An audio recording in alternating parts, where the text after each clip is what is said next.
Hello again, YouTube. I'm Amorous, and this is My Heart on Display. That is right, I'm back. I'm ready to take this channel seriously. 2021 was a crazy year for me. I am happy to be back here, really focusing on my hobby. I know that it's been a while since I've posted previously. I did have a lot of different things going on. I was also feeling the pressure to perform well. I know I just started my YouTube channel. However, I felt like it really wasn't taking off as I'd like it to, but of course no channel will. I just think that I was kind of breaking to the standards I had set to myself, but I am back. I'm ready to really enjoy what I'm doing and to bring more of the content to you guys regarding my anime figure collecting hobby. Now you'll also notice that this format is a little bit different. I'm not on camera, I'm simply just talking into the microphone, which if you can't tell, I actually did invest in a little bit of a better mic than using the one on my phone. I hope that it sounds okay and that you can hear me well. Also, I'm going to not be on camera moving forward, at least until I'm comfortable with doing so. I do feel like this is also a reason that I was not able to film the way I wanted to, and that I kept putting it off because I don't like seeing myself on camera. So I think that this may be a good compromise, and I can really deliver the information that I'm trying to deliver to you. I also just wanted to thank those who are subscribed to my channel and those who have been viewing my content. Also those who have been interacting in my comments. It does mean a lot to me that even though the last video that I posted was around 6 months ago, that you guys have really been supportive, really curious, and still asking questions regarding the figures that I've presented or ones that I've yet to get. It really means a lot. I also do want to thank those who have been checking up on me as well. I know that you guys haven't known me for long, but I have been receiving comments and messages asking how I was, how my channel's been doing, when I'm going to be posting another video, and that really means a lot. Rest assured though, in 2022, I'm very much looking forward to providing more videos, unboxing more figures. I've kind of made it a rule as well, not to unbox a figure unless I show it to you guys first. So with that commitment in mind, I hope to bring even more content in the future. Also, I am kind of in a different mindset than I was, and with my current figure collection, I've noticed that I have a lot going on with it and that I'd like to show it off even more. So what I need from you guys is ideas for videos. What would you like to see from me? I know that I've been unboxing and reviewing figures. I did also have a couple videos on like my pre-orders, which we'll be going over here in a moment, but I do also want to know if there's anything interesting you'd like to see from me as a creator or as a collector. Okay, so without any more of the rambling, let's go ahead and get started. Now, beginning this year off right, I did want to set expectations for what's to come with my channel, and I've realized that in 2022, I have a lot of pre-orders, and that it would be great to maybe give you guys a sneak peek of what I'll be getting here over the year. I also did a 2021 pre-orders video, and that was actually well received with over 2,000 views. That is awesome. Thank you guys so much for supporting that. So why not do another one, since it looks like people are interested in what I'll be showcasing, and I'm happy to provide that. And because I have so many pre-orders, I'm actually going to be cutting this video into 2 different parts. However, the kicker is that I will not be releasing part 2 until the second half of 2022. Hopefully this builds up hype for what I'll have for the second half of the year. Now, I don't want to give up all my secrets just yet, but let's just say it's going to be a really exciting 6 months from June moving forward. Also, stay in tune for the second half of this particular video, where I'll actually be unboxing a small haul from December. I have been stuck kind of in pre-order delay hell, so I'm not getting as many figures as I would like, especially with 2021. I think that December was really kind of one of my smallest hauls for the month. However, I still want to go over what I got. It's a couple of different figures, ones that I'm really excited for, and even one that fits the season, so that'll be nice to see. So without further ado, let's go ahead and get started with my pre-orders for 2022. Starting off with January, our first pre-order is actually Semiramis in her 3rd Ascension form. She's from Fate Grand Order, and this is a 1/7 scale by Fat Company. Now, I was able to pre-order Semiramis from AmiAmi, and I believe I picked her up for 31,680 Japanese yen. Also keep in mind that some of my pricings will be in yen, some will be in US dollars, as I did pre-order from different sites, so you'll see those in the coming pre-orders. Now as far as the pricing for Semiramis, I think that might actually have to deal with the fact that Fat Company is marketing her as a luxury gift figure. Their luxury gift line has a couple of different figures in it, and it's supposed to be kind of the premium or luxury line from Fat Company. So I can kind of see where the pricing is coming from here. However, let's go ahead and just break down a little bit to see if that price is justified. I think that the paint job on this looks impeccable, although it is the prototype pictures and always they have the perfect version of the prototype pictures to show, but at the same time, like, the painting that I'm seeing is really not all that bad compared to the Funny Knights figure that I have from Semiramis. That was a 1/8 scale, and the paint job was not the greatest, although I was able to pick it up on AmiAmi pre-owned. I was really looking over it and I said, well, this is the only Semiramis figure they have so far. Although I do love the figure itself and I will keep her, I think that this is a more viable option for those who want that one Holy Grail Semiramis figure. What I also love about this figure is the base. So you can tell that it has kind of this gemstone diamondy base. I don't know if it's going to be heavy, but it's really easy on the eyes, and I think that that's important when displaying your collection. You want something that does look premium and something that looks like you put a lot of effort into the craftsmanship and the thought of how this figure was going to be displayed, and I can appreciate that for sure. Now here's 2 more Semiramis figures in the market, because right now only this one and the Funny Knights figure are the only scales that Semiramis has.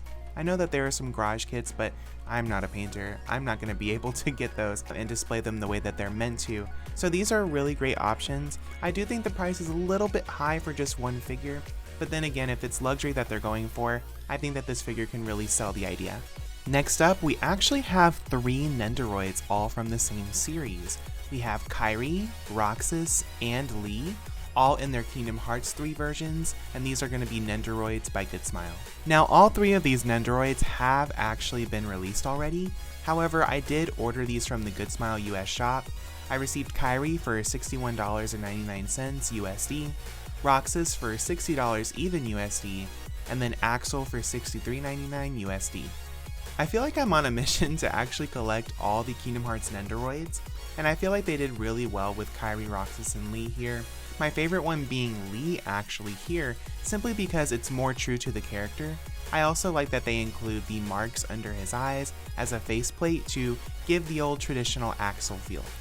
You can also display him with his chakrams or with his Keyblade as well, which I think is a nice option. You can give him the Kingdom Hearts 2 look or the Kingdom Hearts 3 look. Now with Kairi, I actually prefer her Kingdom Hearts 2 version, but I will settle for what I can get. I do think that the hair sculpt on this is nice, and the faceplates, while kind of tame, they do actually represent Kairi.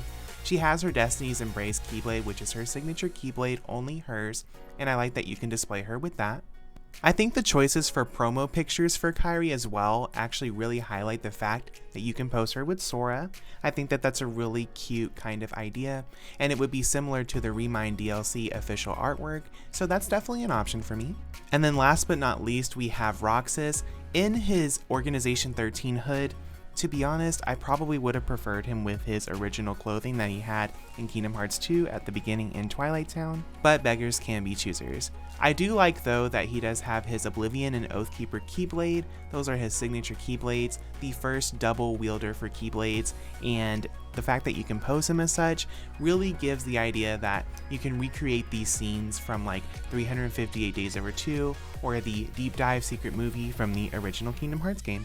And I also thought about buying 2 of Roxas as well, just so I can use the second one to pose with my Kingdom Hearts 2 Riku Nendoroid. And that's because the deep dive scene, or the last scene in 358 Days Over 2, where it was Riku versus Roxas, is actually one of my favorite Kingdom Hearts scenes. I think that cinematically for the secret movie it was beautiful, and I would love to recreate that with Riku in the same coat that Roxas is in. Maybe have sort of a diorama display of the world that never was. Next on the list, we actually have an Arknights figure. So this is going to be Amiya, specifically her Celebration Time version. This is from Rebos. It is not a scale figure though. What really appealed to me with this figure was the price. The price was actually 4,560 Japanese yen, which is really cheap, right? These promo pictures show a great deal of shading and details, from the eyes and the hair to the different materials used in the dress, but I was going to think that this figure was either going to be really small or the promo pictures were impossible to live up to with almost a $50 price point. However, the size of this figure is showing to be 8 inches, so I'm thinking it's going to be a decent price figure height. Artistically as well, this is probably one of my favorite depictions of Amiya. I'm not really familiar with Rebos as a brand, but I do look forward to seeing if they can live up to this promotional shot, as well as to the 1/7 scale figure of Amiya by Iman Toys, because right now I think that might be the most accurate representation of Amiya in figure form. And speaking of Arknights, next on the list is actually one that I've been looking forward to as well. That is Texas, and this is specifically in her Elite 2 version. Again, she is also from Arknights in a 1/7 scale by Good Smile Arts Shanghai. I was able to pre-order Texas from AmiAmi for 17,760 Japanese yen, which actually is a really great price. It shows that Good Smile Art Shanghai can really deliver awesome quality at a really great price point, and other figure companies need to follow suit. I also really like that they've been producing the E2 versions of the Arknights figures, doing all with the additional background artworks and the different details provided in the pieces displayed. I think that it's a really big commitment and almost a risk if not done correctly, but they've proven they've been able to do it well previously with the XCI figure. The only kind of worry that I have is that these sword fragments that are in the base may be a little bit too fragile. I know that I had some issues with the XCI figure.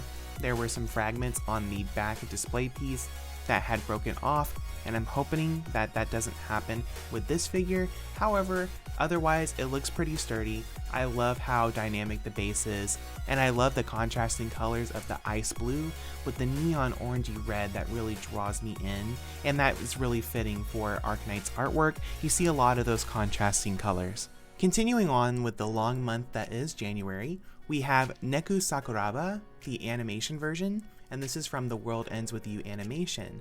This is a figure that is 1/8 scale by Kotobukiya. I was able to pick up Neku for 11,980 Japanese yen from AmiAmi, and this is from Kotobukiya's Art Effects J line, which is normally known for its mainstream shonen anime figures with dynamic poses and unique bases, so I was actually really surprised that they chose The World Ends With You, specifically Neku in his animation form, because it doesn't seem like something that Kotobukiya would usually choose for this specific line. The base itself is surely an odd shaped, but in a good way, as it gives depth as well as a pop-up kind of look with the 104 building in the background, as well as the warped perspective of the Shibuya crossing on the top of the base. I think that it really gives a more three-dimensional look, which actually is kind of contrary to The World Ends With You. A lot of it is 2D. One thing that I'm not a fan of though are the paint splatters on the Shibuya crossing, as these are specific to the animation, and I feel they tried really hard to differentiate the animation version from the in-game version, but I don't really like that distinction. I'd rather it be ambiguous and to the character overall. At the end of the day though, the price is super reasonable, and we don't get a lot of Twelve scales coming our way, so I'm excited nonetheless. Anything from Twelve I'm happy to have. I do have some other prize figures like Fushigi and Neku from Square Enix and Taito, I believe. However, those have yet to be shipped out, and I don't really know where they're coming. Plus, they are prize figures, and since they have been released to other markets, I am seeing that the quality is there, but I'd much rather have a scale, and I think Neku really scratches that itch in the meantime. Surprise, surprise! I'm sure a lot of you are expecting that these were going to be on the list because they were on last year's list and have been delayed from February of 2021 all the way into January so far of 2022, and that would be Jeanne d'Arc and Astolfo, specifically their Type Moon Racing versions. They are from Fate Apocrypha, and this is a 1/7 scale set from +1. Now, I originally pre-ordered Jeanne and Astolfo, I believe it was in March of 2020, because it was right before everything happened with the pandemic, and I picked them up for 27,800 Japanese yen from AmiAmi. The thing is, these figures are being delayed almost a full year after their original release. Not original announcement, original release. That is a very long time, and I still am really excited for them to show up. You know, when I look back on the pricing for these figures, a 2-figure set of Fate characters for anything under 30,000 yen is really a steal. So I'm going to be holding on to these. I'm sure they're probably going to blow up aftermarket, so I don't want to be paying those prices. I'll hold out on this one, and then I'll make sure that it gets the unboxing it deserves when the time comes. But speaking of delayed figures, the next one on our list was also delayed from 2021 into 2022, and that is Shoutier Bloodfallen, her swimsuit version. She is from Overlord, and this is a 1/7 scale by Eastream. I was able to pick up Shoutier for the price of 33,550 Japanese yen. Now the good news is that I have already seen pictures from other buyers that are starting to receive her, so I'm hoping that AmiAmi finally releases her to me. Go ahead, AmiAmi, it's okay, just close your eyes and hand her over. That's all I need. Although I am a little bit worried though, because quality control has been a little bit lacking in these Overlord series figures from Eastream. Earlier last year, they actually released the Albedo swimsuit figure, which actually turned out to be a lot different than the prototype. It seems that there were some morphing or deformation from the wings, and they weren't fitting correctly. Eastream had said that this was because it was a shipping precaution, and they actually recommended their customers to take a blow dryer and blow dry, thus heating up the wings back into form to fit the prototype, as well as the hair was also not the same sculpt. A lot of people were upset, so Eastream did recall their figures, and I believe they're making those changes. I just hope that none of that comes out with Shoutier. I didn't go for Albedo, I only went for the Shoutier version.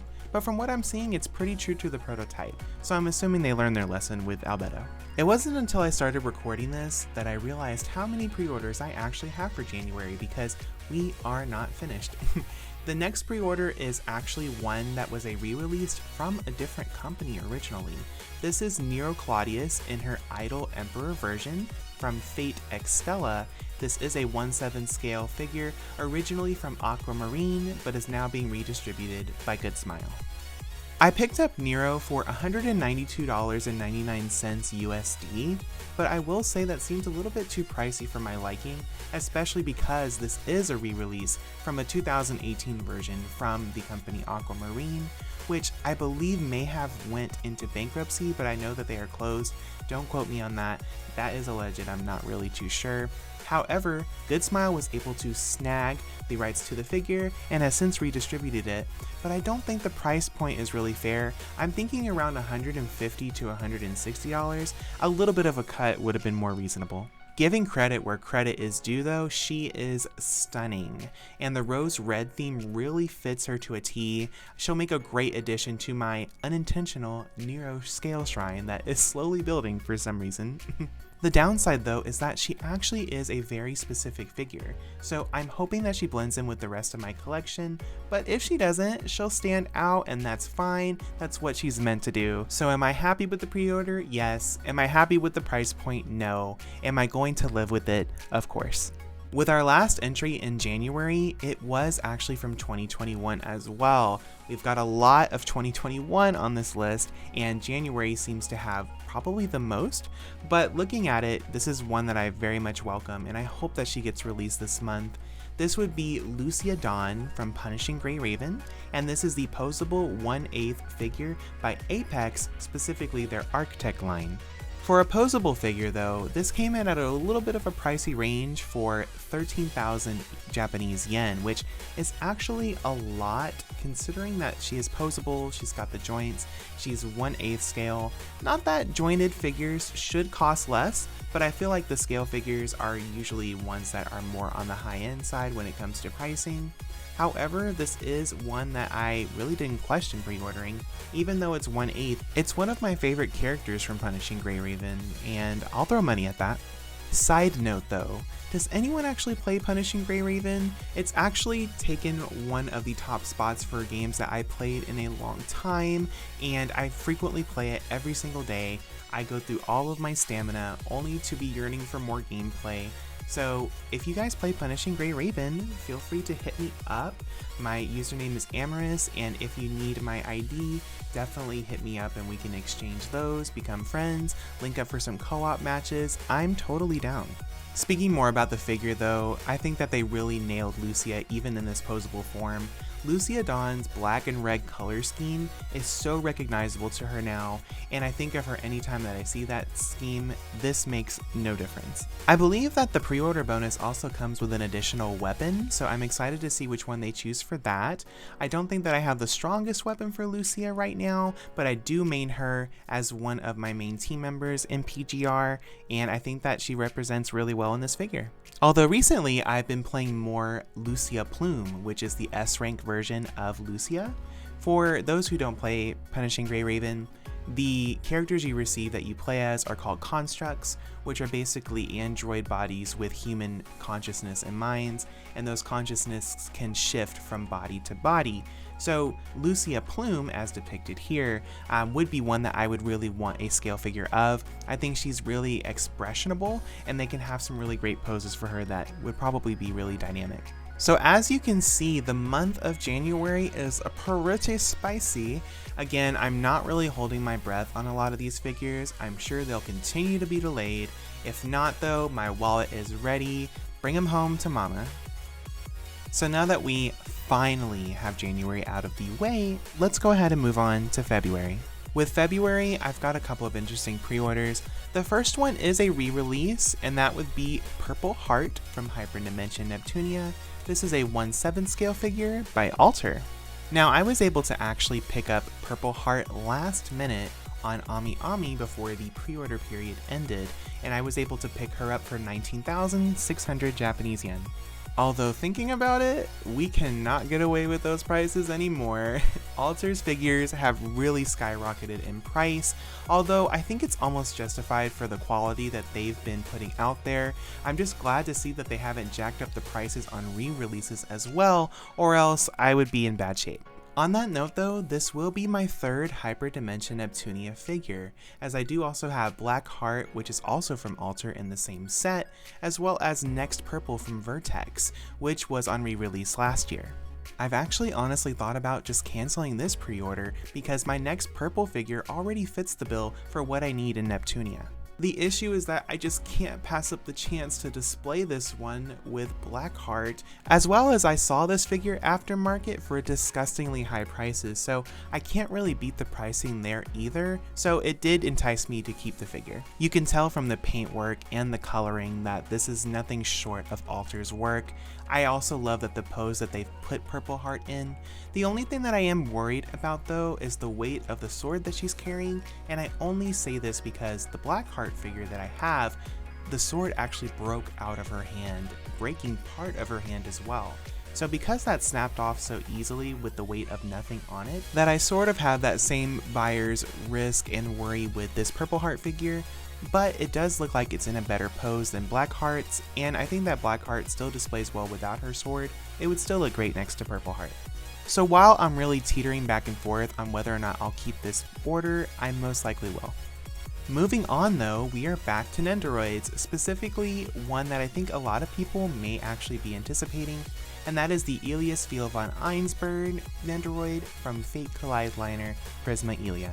As most Nendoroids, this was also manufactured by Good Smile Company, and I was able to snag a pre-order for her on Ami for 4,620 Japanese yen. And I believe this is actually the only Elia Nendoroid they have. I know that she also was in Fate Stay Night, but I think this is the only one they have currently that's been announced or created for her.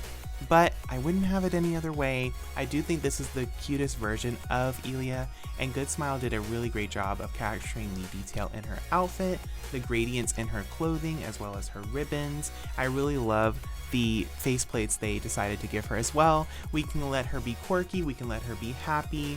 Either way is fine. Both of those suit this version of Elia. I also think it's just natural progression for them to give us Miu and Kuro as well, because I would like the full set. They are a trio, the dynamic trio at that, and I don't want to display them separately, so please give us the other two, Good Smile. I know you have it in you.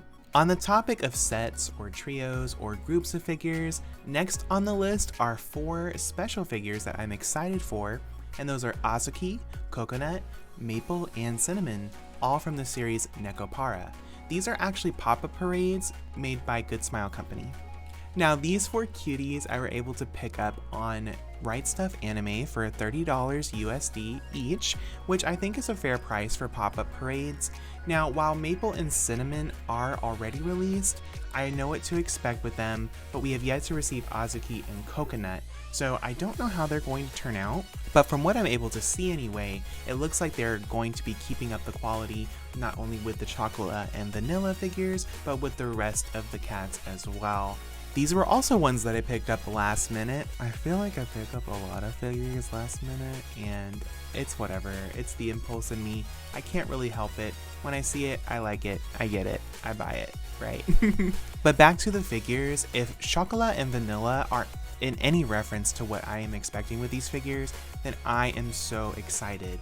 I think it's almost self-explanatory why I've gotten all 4 of these. Not having the entire set would just feel icky, you know? You want to have all of them and display them all together. Otherwise you're asking, well, where's so-and-so?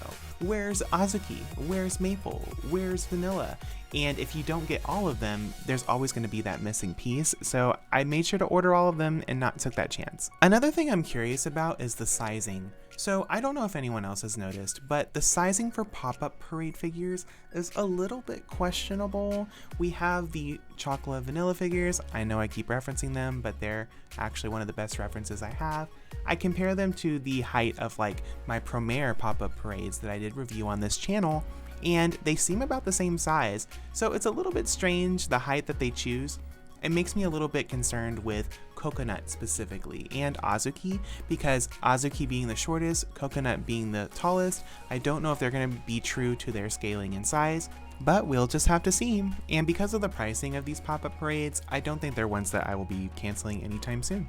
Departing from pop-up parades and back into the scale hype, we actually have a scale figure next that I didn't imagine myself pre-ordering, but it makes sense because I really do like the design, and that is the Racing Miku 2021 version, and this is a 1/7 scale figure from Good Smile Racing. I was able to pick up this Racing Miku for $197.99 USD from the Good Smile US shop.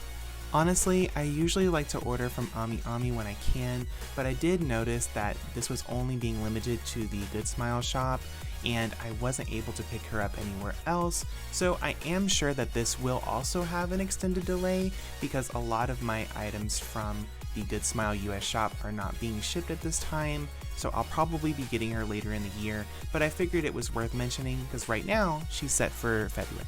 Now, contrary to popular belief, she will actually be my first Racing Miku scale. And I think what originally attracted me to this one actually is the fact that it's noticeably a lot different than a lot of the other Racing Miku versions. I really enjoy the contrast between the hard angular shapes in the hair and the skirt versus the soft flowiness of the hair and the nice innocent look of the eyes. The white, pink, and turquoise color scheme here really pops, and something really drew me to that, and I'm glad that I pre-ordered her. I think lastly, the base itself is thin and simple enough while still giving details with the patterns and colors, and with figures that are large and wide like this, I like to see simple bases. I want the focus to be on the figure, not the base. Now, does that mean I'm going to be pre-ordering other Racing Miku figures? I'm not really sure. I do like some of the other designs. The 2020 design was really nice for me. I don't know if they have a scale of that one quite yet. However, I do know that they just released the 2022 design with art by Neko, which we'll go over Neko a little bit here later, but I may be picking up one of that as well if they decide to release. Otherwise, Nendoroid form would be just fine, and I'm expecting that with the Racing Mikus. Last on the list for February, we have one that was from 2021, being released in February of 2022, and that is Yue from Arifureta, from Commonplace to World's Strongest. This is a 1/7 scale figure and is being manufactured by Wings Inc. I was able to pick up Yue for 17,200 Japanese yen on Ami.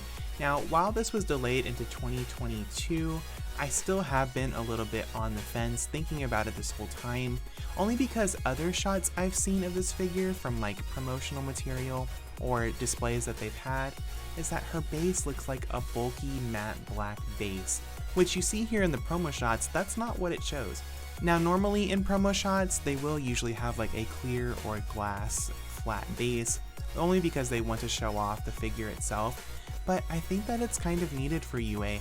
I think that her base is sort of considered this black rock with the purple crystals, and all the different colors that tie together, the green in the grass, the yellow in the hair, the white of the clothes, the black of the lace. If you give it a matte black base, I feel like it's just going to flatten a lot of those colors, and it draws it towards the, for lack of a better word, unsightliness of the base rather than the beauty of the figure. So that is one thing that I've been kind of nitpicking to see whether or not I am going to keep this order, but I really do love the figure in its entirety, and I think that it's interesting in a different pose compared to the composition of a lot of other figures I own. That, and I'm also just a really big fan of Yue's design. I love that she's a vampire that wears the lace and frills, a little bit on the nose, but I think it was tastefully done for Yue. And I also love the fact that this particular pose and design is taken directly from the promotional artwork for season 1, so that has sort of a sentimental value to it as well. I know that season 2 is coming. I will admit though that the first season really didn't capture me aside from Yue, but I'm hoping that they get serious with the story. I'd like to see more of what happened with the classmates that they came to the other world with, right? I want to see those stories fleshed out more in relation to the main character, so hopefully we'll see that, as well as I'd like to see some emotional growth from Yue. I don't feel like I get to see a lot of that within the first season. With February done, it's time to march on into March. And what better way to do that than with a figure that is actually one of my most anticipated of 2022. And who might hold that coveted spot, you ask? Why, it's Hoshiguma, specifically her Wanderer banner version from the mobile game Arknights. This is a 1/7 scale figure by Furyu. Luckily, I was able to pick up Hoshi from Ami for the price of 26,180 Japanese yen. And while that does seem to be at a little bit of a higher price than a lot of the figures here, this is actually based on one of her alternate costume artworks from the game. And you can tell based on what you see in these promo shots that there is a lot going on, so I feel like the pricing is a little bit justified. Fun fact though, Hoshiguma was actually one of the first 6-star operatives that I pulled in Arknights, so this figure will have some sentimental value as well. While I do not have this skin in game, and I haven't played much of Arknights, I think this figure perfectly captures Hoshiguma, and I'm happy to add her to my collection. What really stands out for me though is the patterns in the flags, in the clothing, as well as the contrast between this nice emerald green hair and the red accents on the Oni mask and the flag. Those pops of color really pull the entire figure and art together. Also, this figure is an F-Nex figure, and that is a little bit of an issue for me just because I haven't really been impressed too much with the quality of F-Nex lately, and I can't tell if it's because of the price point that their figures are at or the expectations that are set with their figures prior to release, but I think to myself, looking at Hoshiguma's design, I don't know how they can really, for lack of a better term, screw this one up. There's a lot to really be had in the enjoyment of this figure, from the different accessories, the base, the patterns, the colors. I don't think that they can really screw the pooch on this one, so I'm going to keep the pre-order. On that note though, can we see some other amazing Arknight scales? I would love to see Nightingale, Saria. I know that Alter is also having one for Schwartz, which I'll depict here. It is unpainted, but you can tell that this is already going to be one pricey figure, but I wasn't able to get Schwartz in game, so if I can get her in figure form, that's enough for me. With this next pre-order, I will say that I had recently binged the movies for the Evangelion rebuild, so that was 1.0, 2.0, 3.0, and then 3.0 plus 1.0. So I've seen all of the movies now, and that really justified this next pre-order for me, and that would be no other than Mari Makinami Illustrious. This is her white suit version from Evangelion 3.0 plus 1.0, Thrice Upon a Time. It is also a 1/6 scale figure from Kotobukiya. I was able to pick up Mari for a whopping price of 11,800 Japanese yen, which is actually really fair for a 1/6 figure. You don't really see it that often. And Mari has also grown into one of my favorite characters from the series. A lot of people gravitate towards Asuka and Rei, and yes, they have their appeal. But Mari takes the cake for me. She gives so much bad bitch energy, she knows how to handle things when she needs to, play around when she needs to, and does so all while never letting you see her sweat. That, and I really cannot lie, when you get a 1/6 scale figure for a little over $100, it really makes it all the more appealing. Although I did actually skip the Asuka 1/6 scale in her white plug suit version because I felt like it really didn't fit Asuka as well as Mari's does. I can probably get another scale for Asuka, but for now, this one from Mari is it for me. But also, I may have one other Mari surprise towards the later part of this video, so stay tuned. Moving right along, our next figure is another from Punishing Gray Raven. You guessed it, it keeps going. This is Liv Lux. This is a 1/7 scale figure by Wings Inc. I was able to pick up Liv for 15,600 Japanese yen, which is a good price for a 1/7 scale. Which, also to mention, this is my first Punishing Gray Raven scale figure. I know there aren't too many others in the works, but rest assured I've pre-ordered them all. And I'll be honest, I almost skipped this one. And that's only because at the time, I really wasn't a huge fan of Liv Lux. I think that her design is a lot more simpler compared to the other versions of Liv, but at the same time, I was able to use her, I pulled her in the gacha, and she's become my main support. She's great for healing, she's great for lightning support, and she gives considerable DPS, so I went ahead and kept the pre-order, and I have no regrets.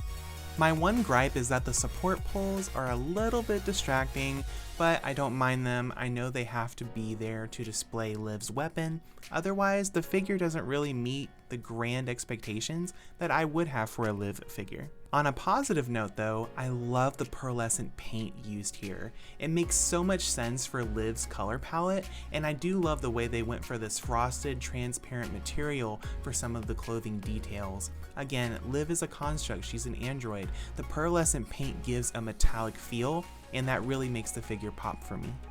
And if you think I was done with pop-up parades, then you would be wrong. This next pop-up parade is well more deserved than a lot on the list.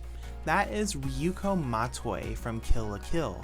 This is the pop-up parade that was manufactured by Good Smile Company, and I was able to pick her up on Ami actually for 3,300 Japanese yen. If you're a fan of Kill la Kill and you collect figures, then you will know that there is a shortage of Ryuko figures out there right now, and the ones that are aftermarket are actually pretty up there in price value. Yeah, I'm looking at you, 1/8 scale by Fat Company. And because my bunny figure collection is only reserved for certain characters, I did decide to skip on the re-release of the Ryuko bunny. Even though it was with tights and it was a different color variant, I do have those slots saved for different characters. However, I do think that this particular pop-up parade is gonna scratch that itch for a Kill la Kill figure that I've had for quite some time, at least until we get something that's more in her Kamui form. Plus, with Mako and Ryuko already made, I am expecting a Satsuki soon. They haven't really announced one, but it seems almost expected, right? Second to last on this list is another figure that I expected in 2021, but you guessed it, it's here in March. This is a 2-piece set, and that would be Nero Claudius and Tamamo no Mai from the Type Moon Racing line for Fate Extra. This is the 1/7 scale set by Plus One. This set was pre-ordered for 32,800 Japanese yen, which is more along the lines of the pricing that we see for figures these days in sets, so I'm not too mad about that. Nothing like the Jean and Astolfo figure, but again, I digress. Talking about the figure a little bit, I am obsessed with the composition. we have Nero on the left, Tamamo on the right, Nero in red, Tamamo in blue, their legs are crossing, their flags are crossing, their positions are the same. This is extraordinary, and it really appeals to the affinity I have for things being symmetrical. I don't know if that's OCD, but it really looks nice on the eyes, and that's why I pre-ordered this figure and have stuck with it for so long, because it really brings balance to my otherwise chaotic collection. Now, do you think I'll get lucky and get both Jean and Astolfo as well as Nero and Tamamo? Sound off in the comments below, let me know what you think. Do you have these figures pre-ordered? I'd love to hear your opinions. Harkening back to my mention of Neko earlier, we actually have last on the list an A to Z figure, which is D. This is a 1/7 scale figure by MyHeartOnDisplay. Now, I was able to actually pre-order this figure for 11,400 Japanese yen from AmiAmi. Following the same aesthetic as the other figures though, I really think D actually has one of the best faces so far. It was translated really well from the original artwork as well. One thing that these figures I'm not too fond of are the large bases, as it's really hard to display them together in one detail shelf, so I'm gonna have to really play around with my acrylic risers to see if I can get them to somehow all fit within each other. Probably not going to be able to, it'll probably have to be a 2-shelf display, but I'm okay with that. I think the figures are lovely. My favorite detail for this one though is the fact that the weapons come apart into 2 different weapons, so you can have her displayed as one weapon tied together, or she can be holding one in each hand. I like the diversity they chose to go with that. And can I just say, one of the things that I really love about this figure line is the fact that even though their clothing is very artillery, it's tactical, it's mercenary wear, and it's dark and black and gray in a lot of places, they have these pops of color that are signature to each design, and I think that that really brings the whole collection together so far. Another reason why I feel like I have to collect them all. Now, going into April, I'm realizing that I really don't have a lot yet pre-ordered. Again, that is subject to change at any time, but let's get into it. I don't really collect a lot of Miku scale figures, I really don't. I feel like the market for them is oversaturated, but there are a few of them that I really enjoy, and this next one is no exception to that. And that would be Hatsune Miku Lucky Orb version from the Miku Expo 5th anniversary. This is a 1/8 scale by Good Smile Company. Now, I had picked up Miku for 16,400 Japanese yen from AmiAmi, which is a good price considering all the color variants and details you get with this figure. I was also a really big fan of Lucky Orb. The song and music video were amazing, and in the end, this was a no-brainer for me. Let's not forget to mention the fact that there are such high saturation punches of color used here, from the hair to the print on her outfit to the words, graffiti, and also the base itself. It's just really fun on the eyes, and I really can't stop looking at it. I can only imagine it in one of my detox. Let's also talk about the graffiti here. It looks 2D in plain sight and from the front view, but those are actually 3D letters, guys. And the fact that they made it look cartoonish and 2D is no small feat. I think that that is amazing and really well incorporated with the figure. After looking at this further, I really think that every collector ends up having some type of Miku shrine shelf at one point or another. Personally, I prefer Luca, but if I have to settle for Miku, that's fine too. Returning back to Nendoroids and Kingdom Hearts Nendoroids, no doubt, our next figure is Aqua, her Kingdom Hearts 3 version, and this Nendoroid is also by Good Smile Company. Like the other Nendoroids, I was only able to pick this up on the Good Smile US shop at $64.99 USD. I think it's also interesting that Aqua is the only one from the Wayfinder trio that's been announced so far, I believe, but I feel like Terra could actually be a good option for Nendoroids as well, so hopefully we'll get those in the future. I really don't know what their plans are for Nendoroids in Kingdom Hearts. Personally, I want to see Organization 13 Nendoroids. I would love to see the original Organization 13 all within one set. I would make room for them. There's a lot of them, but they'd be worth collecting. But what I also like about this Aqua Nendoroid is that her expressions in her faceplates are so soft, And I've looked at the other faceplates for some of the Kingdom Hearts Nendoroids, and they seem almost flat or lifeless. I don't feel like that's the case with Aqua here. Now, riding the Kill la Kill hype train from the earlier pop-up parade, we have another Ryuko Matoi figure, and this is the souvenir jacket version Nendoroid by Good Smile Company. I was able to pick up this Ryuko from the Good Smile US shop for $47.99 USD. Although, you know what, I really did ponder for a long time whether or not I would bite the bullet and pay the higher price for the original Ryuko, but then this was announced for pre-order, and I've got to say, I kinda like it a lot better. What's really cute about this one too is that it comes with a chibi Senketsu that you can pose with its arms, and it looks like a perfect sidekick for Ryuko, aside from Mako, of course. My absolute favorite detail here though is the red streak in the hair. It is glossy, transparent red, and it makes the entire figure pop. I don't really see that in other Nendoroids. It just proves to me that the small details count, because that's what really sold me on this figure. With just 1 month after this, let's get on to the last figure for April. That spot does go to, you guessed it, another pop-up parade figure, but this one's actually more obscure than the others. This one is Suigintou from Rosen Maiden by Good Smile Company.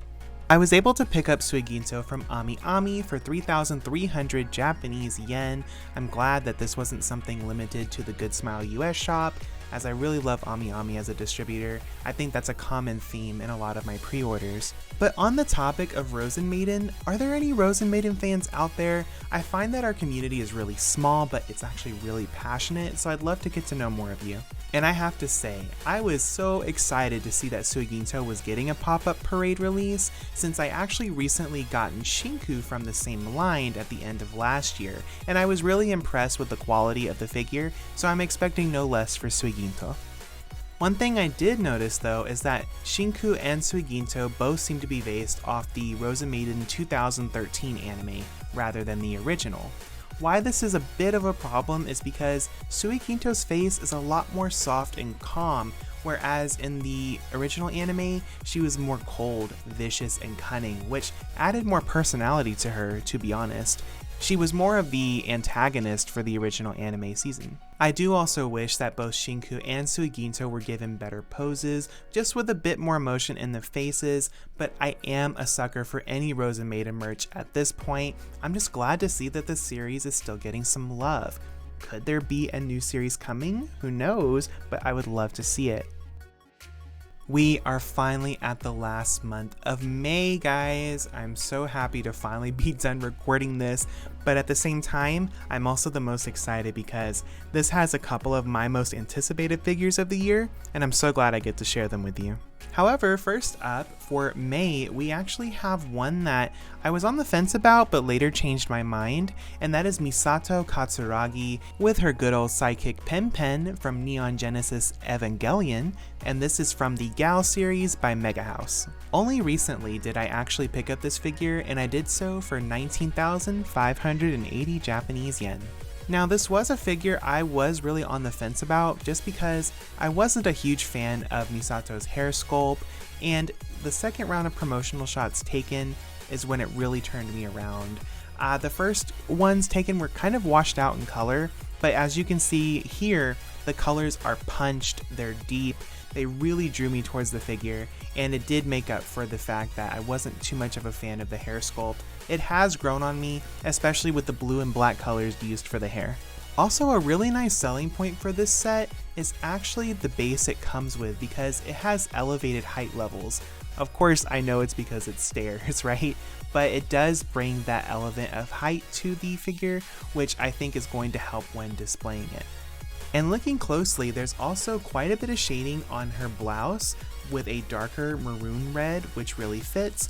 And there's sort of a balance overall to this figure that just feels right in terms of color. I'm not sure if it's the cohesive coloring between Pen Pen and Misato's clothes, or if it's the weathered steps, but it all just feels straight out of the Evangelion anime. I'm not too familiar with Mega House as a brand, but this is giving me a really great impression. I have looked at some other figures that I wasn't too much of a fan of, but this one really did catch my eye. The next one on this list is actually a bunny figure. You guessed it, one of the coveted spots was taken, and this goes to Lacia, the B-style bunny version from the anime Beatless in 1/4 scale by the company Freeing. And fun fact, this is the only bunny that I've ordered for this year. I told you I'm really selective with them, and when I find characters that I very much enjoy, I jump at the chance to get them in the form of bunnies. The only other one that I have though that is in bunny form is 02 in her original red bunny outfit. Lacia gets this second spot because of the fact that she's an underappreciated character, and Beatless as a whole, to me, is an underappreciated anime. It wasn't really well received by, its targeted audience, but I love Lacia's design. I love most designs done by Red Juice, and I feel like that was translated well into this figure. Needless to say though, I am so impressed with how this came out. I will admit I was a little bit iffy and shaky with the unpainted prototype, but once it came out fully colored, I can see that it follows the white with black trim aesthetic for Lacia's original outfit, and the android mechanical accents done on the ears and heels really tie in the fact that she is this HIE android character. A really nice effect too is the hair. I can't tell if it's transparent at the ends, but it does gradiate from that darker blue to the softer powder blue at the ends.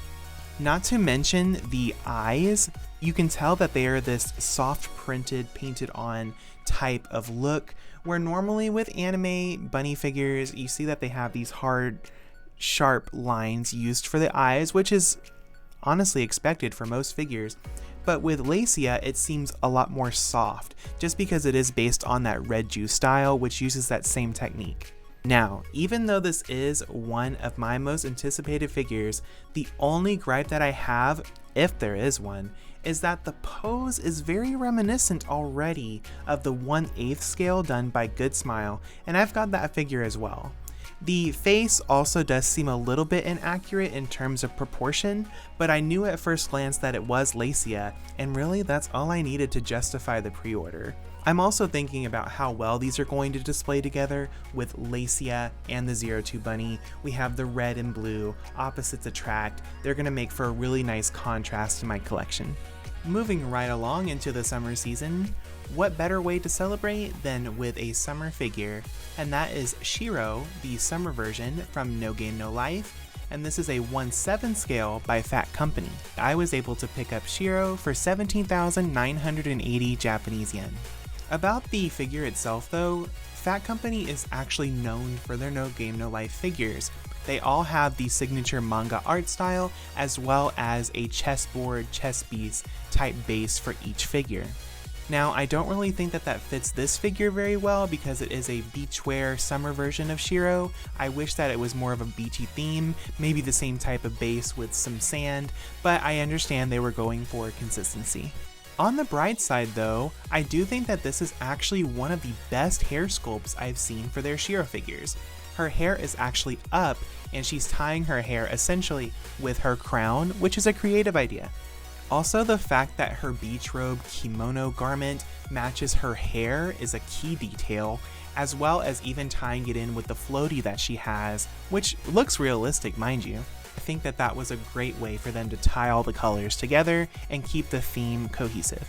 Now, the cutest feature for me personally is actually the cute little fish baggie that Sora comes in that Shiro is holding. It looks like it would be filled with actual water. I'm sure it won't be, of course, that would be weird, but at the same time it looks very realistic, and I love this idea of Sora just being her pet goldfish. Let's hope this one does not get another substantial delay. I'm ready to add her to my collection, and it would be perfect for summertime. We are at the final figure for 2022's May month, but I will say it's not the best to end on, only because I am actually still contemplating this figure as we speak. And that would be Junko Kono, her wedding dress version from Zombieland Saga Revenge. It is a 1/7 scale by Mappa and FNext. To start, this figure already has a high price range of 25,740 Japanese yen, which I feel like is very costly for this particular figure. But that's not the only reason I'm still on the fence with her. I love Zombieland Saga, especially Junko as a character, but there's something about putting her in a wedding dress that just doesn't feel true to her. I know that this is based on official Mappa artwork, but it might just be the fact that it looks like a plain white dress that's throwing me off. I don't really get wedding from it, especially with the red strap shoes on her feet. Speaking of that dress though, I do actually really love the silhouette here. The billowing layers of tulle make Junko seem a lot taller than she is, and the issue though for me is that the use of pearlescent paint is not providing a lot of shading. I think that they're relying on the shine of the paint too much to account for the layers of tulle creating its own shadows, but I feel like it looks flat because of that. Really, the thing that strikes me as stunning is just the shape of the overall dress. I'm not really impressed with the colors. The thing is that I'm still really interested in getting this figure. What's drawing me to the figure more than anything is A, it's Junko, and B, the composition of this figure is amazing and really could stand alone on its own shelf, its own display, and not need anything else to really accent it. But we will see how I feel closer to May. You may see her being unboxed on this channel, but you may not. Going back and reflecting on the pre-orders I've mentioned so far, there are some that I am super excited about, some that I'm still thinking about, and other than that, some that I just wish would get here already.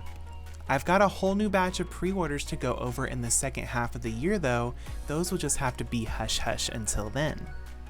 But now, with what's to come out of the way, I can focus on what I have to unbox for you here today. To preface this a little bit, the second half of 2021 was very scarce with what actually came out on time, but these were the last figures I had gotten in December, so I wanted to share with you all how this year ended for me.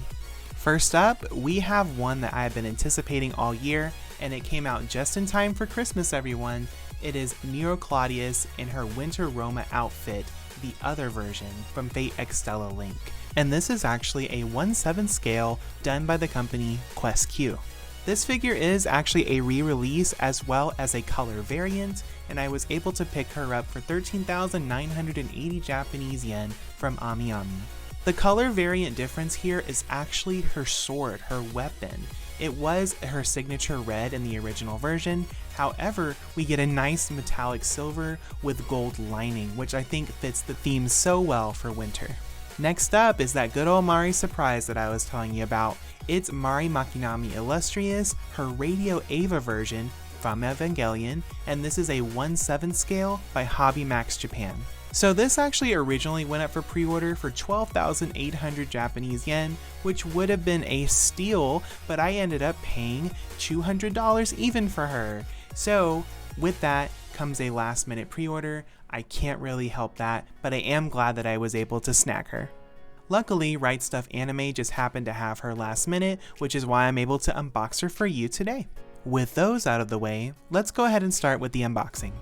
Okay, so let's go ahead and get started. You can see here that we have the box with a nice window frame in the front. We also do have window panel plastic on the sides as well. You'll see on the side that we have Nero's name in gold foil lettering, as well as the game that Nero is from, Fate Extella Link. You'll see also that this is the Winter Roma, another version. Here on the back frame, you have some promotional shots for Nero. It also shows here in the bottom right corner that her scarf is detachable, so we will be looking at that also. I do love the fact that they've chosen an entire winter theme for this figure, box and all, and the fact that I got her in December is pretty fitting. We do have the same lettering on this side also, with QuestQ in the corner. Let's go ahead and get her unboxed.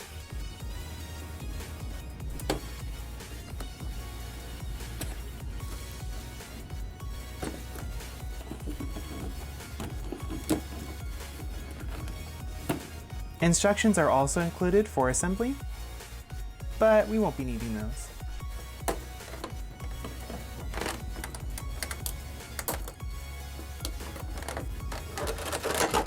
There seems to be more tape.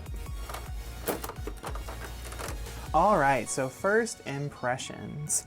We have Nero sitting here in the box, Luckily, not a lot of dust covers, but I understand the need for them. Looking at the sword here, we do have it also wrapped for safety. This is actually really lovely. I love that they went for that silver touch instead of the red. They do have the red version, of course, but I feel like that almost pales in comparison to the silver theme happening, especially because it's winter. Now, the base is also on theme. You'll see it has a nice glacier effect with these snowflakes, has Nero's name here, as well as the type of figure she is. You'll see there's only one peg. I think that's the one thing that I was actually concerned about, is I am concerned about the support of the figure over time for things like leaning. However, I might be pleasantly surprised. As you'll see here, there are plenty of great features on the plaid scarf as well. You'll see all the individual lines and that it's a nice softened red color. I really appreciate this because I feel like it's not Nero without some type of pop of red, so this works in place of the sword. And then for the main event, we have Nero herself. She looks amazing. I'm very much happy with how she came out here. Her face also looks so lovely. The big green eyes, the open mouth expression. She looks so happy and in her element. And then of course, the red bow to match with the scarf. Upon first impressions, I love every single fold of the dress. You can see how her entire outfit has this satin finish to it, and it's all hitting the lighting just perfectly. Of course, in the back here, we do have her sort of fuku outfit that she's wearing. You can see all the nice clean lines. Also, I don't see any paint imperfections either, which is really nice, because normally like with these straight clean lines, you might have a couple of scuffs, but I really don't see that throughout the entire figure. And I love that the ascot here matches the trim. A little bit nervous, but it turns out that she actually comes apart. So I'm gonna go ahead and take off these covers as well. I think it's cute that they also went for a red bow on the underwear. Nice touch, even though doesn't really matter to me. Not seeing her from that angle anyway. Going into some extra detail, we're looking at her almost knee-high socks. They do have a slight gradient from a light gray to a charcoal black. And then her shoes are a nice mahogany brown with slight shading as well. And how can I forget to not talk about the earmuffs? Those are so cute. And they even went as far as to do some light shading on those too. You can't really notice it on camera, but those little details make all the difference.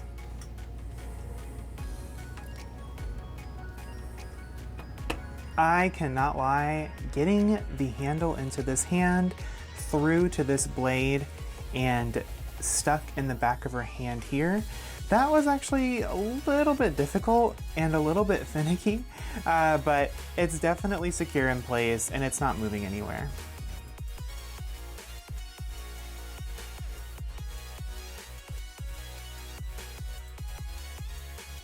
All right, so here we have it, the big one.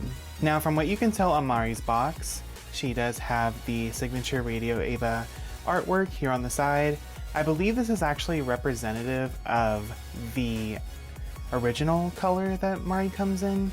I had chose to get the full color version available for Mari.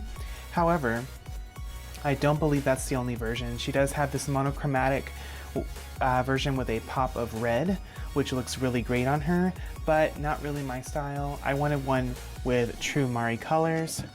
Turning the box to the side, we have her name in holographic lettering. Very nice, catching the lights really well. On the front of the figure is Hobby Max Japan's logo. They would be the ones that actually released this figure, as well as some additional motif that actually is shown on Mari's shirt for the figure, and the fact that this is from the Radio Eva line. And lastly, a lot of different details about the figure that I cannot understand, but you do have the sticker of authenticity in the upper right-hand corner that is holographic as well, showing Evangelion. I'm gonna go ahead and start with the unboxing. There is a cloth pull tab here that will allow me to reveal Mari. And it looks like that tab just came off. So let's go ahead and see if we can dig in there and pull Mari right out of her casing. Okay, so first impressions, her blister box fits perfectly inside the original box casing, and she looks pretty much assembled within the box. There's nothing I have to add on.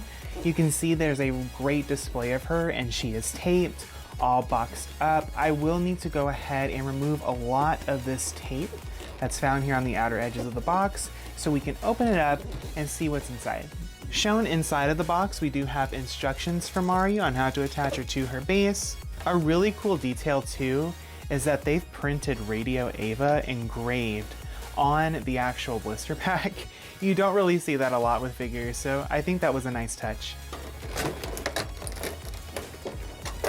All right, so that was pretty easy. All I did was have to undo 2 strips of tape, which normally isn't that easy, so I really appreciate that. However, let's go ahead and see what we have. I spoke too soon. There is more tape here on the sides. They really got me. Wow, that tape said you really fought, huh?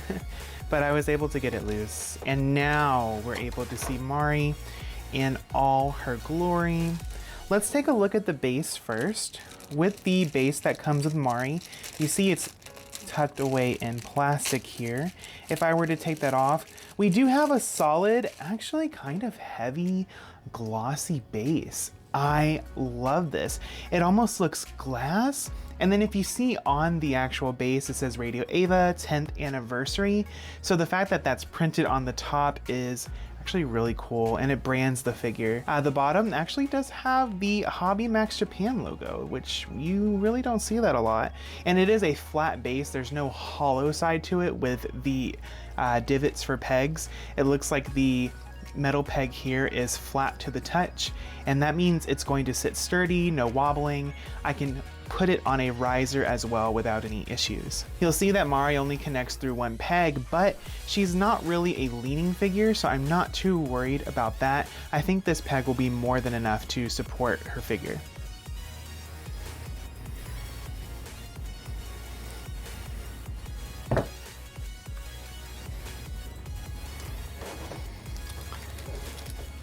But enough about the base. Let's actually get into what Mari is showing off here. So desk cover is really easy to remove, thankfully. It looks like she also has this tube here. I think it was to prevent the touching or the crushing of the hair locks onto the jacket, and that is completely fine. I appreciate them being cautious. I'm just gonna go ahead and remove this. I'm sure they were worried about paint transfer and the like. She looks absolutely gorgeous. I love the way that her hair was sculpted, all the different shading, all the different individual strands of hair. The jacket, also gorgeous, nice satin color, giving a very vinyl or leather look, and all the individual points of shading are amazing with this figure. All the little details on the sleeves. We've got the buttons, we've got the attachments. Each button also has its own individual details you can see here. You can also see her glasses, which I think it's interesting that they went with the frameless on the top of the lens. It is a really cool touch, and it makes her eyes stick out more. Looking at the back of the jacket, you can see her hood, which honestly, I didn't even realize that it had a hood. So that's a really nice touch.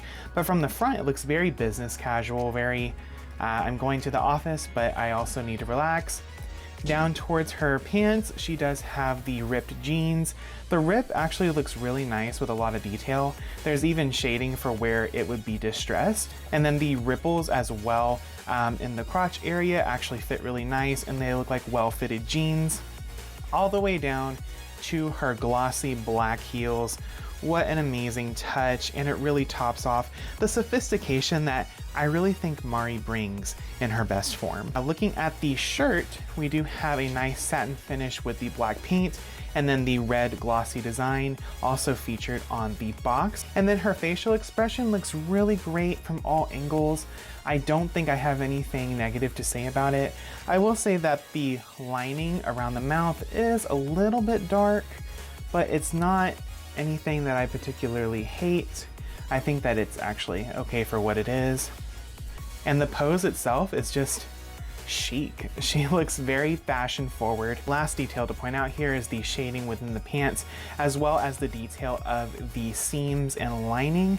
They look like actual clothes. And just noticing, but we actually have a yellow and magenta lining on the inside of the jacket. So they went as far as to line this jacket. You can see on the inside here, even where the pockets would sit, which is a really nice touch that I don't think a lot of people think about. I would just expect it to be kind of maroon on the inside and just plain color, but they really went above and beyond. So another reason why I can justify the $200 price point that I personally paid. Another thing to point out though is the hair sculpt for Mari on this one is really dynamic. I think that a lot of figures that I see of Mari have trouble actually capturing how, I guess, stylish her hair could look. But here it's flowy, it's in the wind, it doesn't look boring. Sometimes, you know, brunette hair on figures can come off flat, it can come off shapeless. With her, it does not.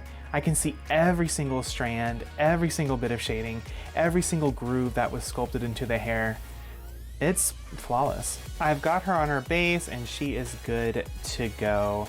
The base fits so much in with Mari's aesthetic in this figure.